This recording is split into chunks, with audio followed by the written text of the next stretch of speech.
Je m'appelle Patrick Pérez et j'ai des abeilles depuis une quarantaine d'années. D'abord en tant qu'étudiant, ensuite amateur et puis, enfin toujours amateur, professionnel depuis 1984. Et dès le départ, j'ai suivi le cahier des charges de l'association Nature et Progrès. Et puis maintenant, depuis que ça existe, le cahier des charges de l'apiculture biologique. Donc avec une approche toujours en prenant grand soin des abeilles et de leur environnement.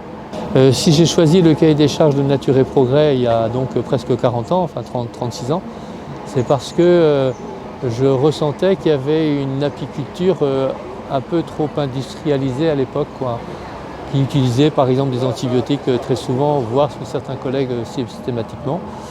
Depuis ça a changé, mais à cette époque c'était comme ça. Et donc il me paraissait important de faire beaucoup plus attention à notre façon de travailler. Et par ailleurs, l'environnement se dégradait déjà.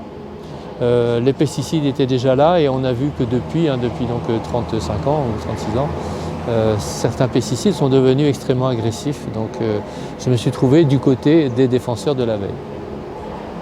À savoir qu'un apiculteur, en France, apiculteur, celui qui élève les abeilles, mais les Anglais ont un terme que j'aime beaucoup, ils disent beekeeper. Et beekeeper, c'est le gardien des abeilles. Et donc je me place un peu comme un gardien des abeilles. C'est vrai que je ne suis pas un chasseur de miel. J'élève des abeilles pour récolter du miel, le vendre et gagner ma vie. Mais par contre, j'en prends grand soin. C'est-à-dire que je veille toujours à ce qu'il y ait une grande réserve de miel, à ce qu'elles soient en bonne santé, des choses comme ça. Je vis de mes abeilles quand on est professionnel, on paye des cotisations et je vis de mes abeilles depuis 36 ans. Et c'est les abeilles qui m'ont permis de vivre normalement. Je sais pas, j'ai toujours dit que j'avais le salaire, la formation d'un enseignant et le salaire d'un enseignant. D'accord ? Voilà le niveau de revenu à peu près.